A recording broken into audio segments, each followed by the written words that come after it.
Hi, Matt McAleer, President, Director of Private Wealth, Cumberland Advisors, April 11th, 2025. Where's the moose? It's under the table.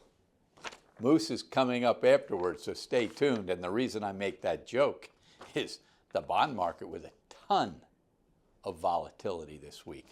John has some good insights on that. As far as the equity market, that was about the most stressful plus 5.5 week on the S&P that I can remember.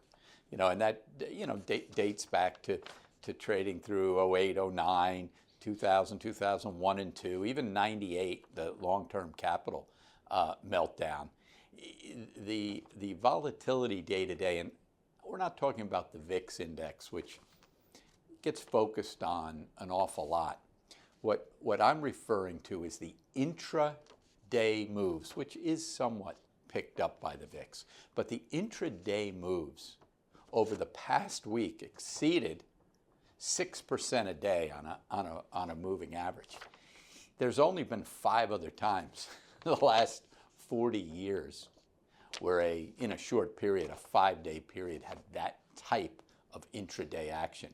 Even if it's spread out to a 2-week period, an awful lot of intraday volatility. So when we look at the indices, they haven't moved a ton over the last couple of weeks. But because of that volatility, it feels like they have. That it's stressful, it's draining to advisors, to traders, to investors, to clients. So I respect that.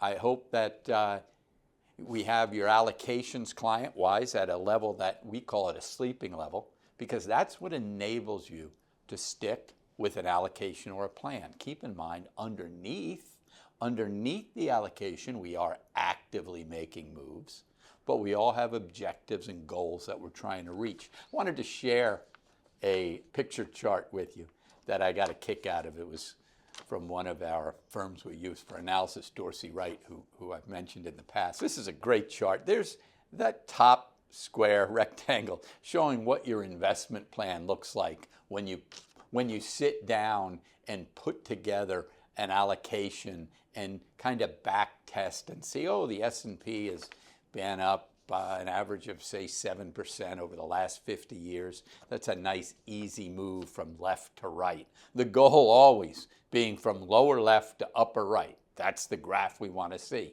There's reality on the bottom. We can get there, but to think it's going to be a straight shot is ill-conceived, right? And we've been through that. Some of my clients have I'm fortunate that they've been clients of mine since the early 90s. And when we look back at what we've been through, that period, to get to where we are today, it shows the power of long-term compounding. As long as within the context of getting to that upper right, we're able to be defensive in times where capital needs to be protected. Now, I don't consider this period, even with all the volatility, on the same plane as some of the breakdowns we saw structurally in late 07. Keep in mind, banks fell apart in the spring of 07. We had a huge warning sign there. So we were able to navigate 07, 08 into 09 very nicely. 01, 02, valuations through the roof. A little easier to play defense into 01, 02.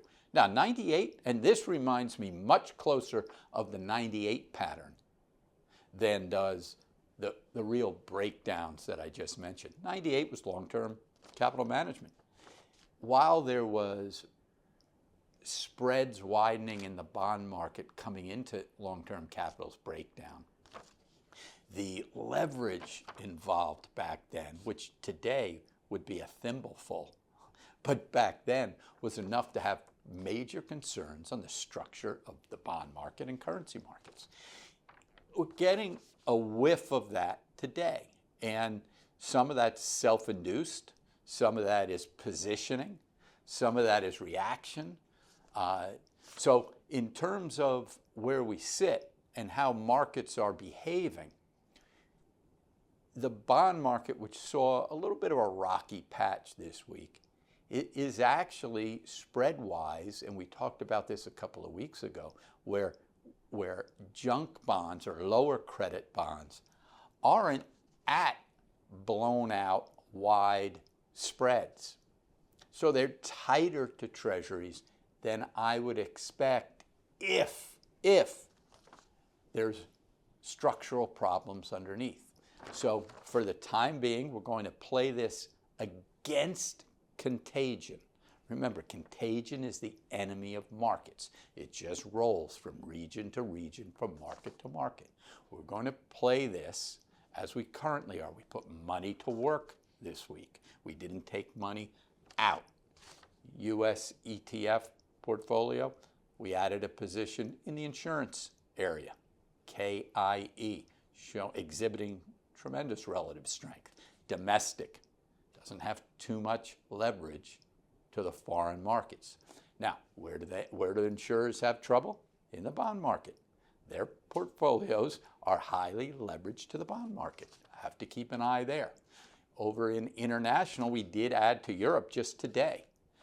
Europe has been a very strong holding.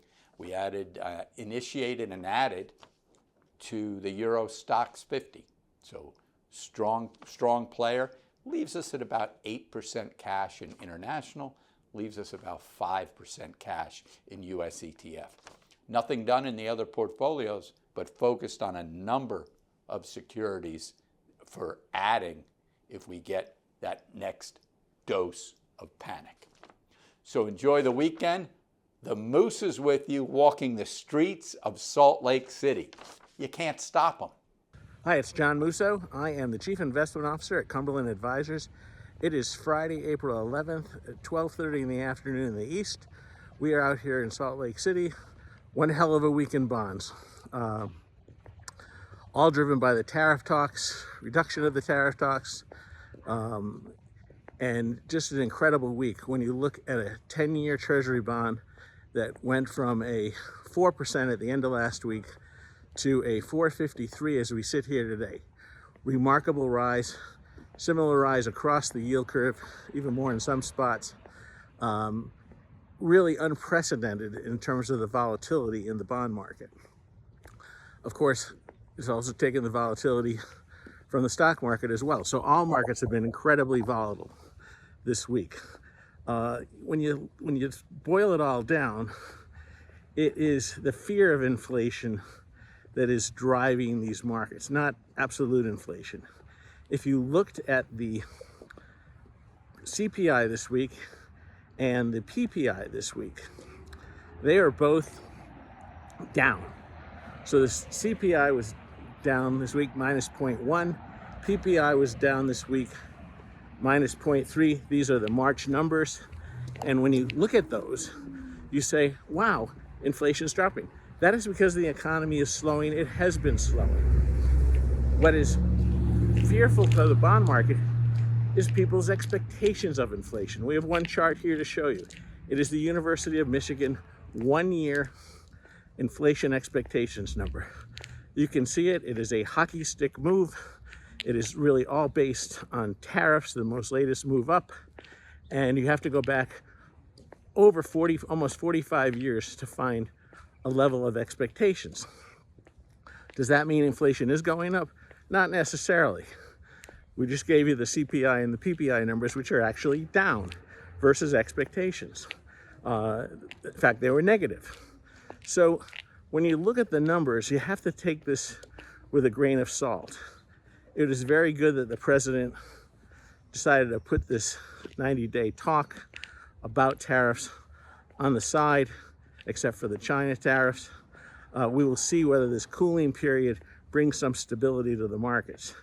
In our view, there's no question that there's great opportunities in bonds out there. On the muni side, what did you see this week? You saw yields higher across the board.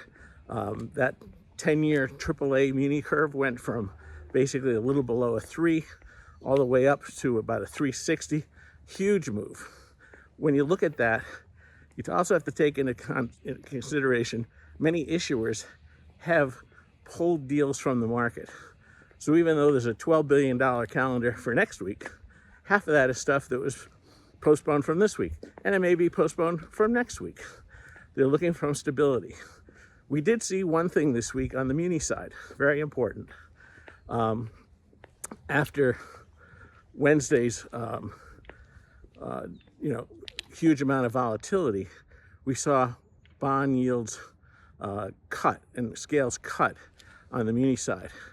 And yesterday morning, a tremendous rally. Did the rally come from bond funds? No, they've been sellers. In fact, a lot of the selling that's gone on in treasuries and munis have been a dash for cash raises because of the volatility in the equity markets and the inability to sell things at reasonable prices. People have said, okay, well, I'll sell bonds. Yesterday, you suddenly saw private investors step in, even though bond funds were sellers, and grab what were very temporary 5% yields and tax-free of high-grade bonds. Didn't last long. We will see what transpires next week.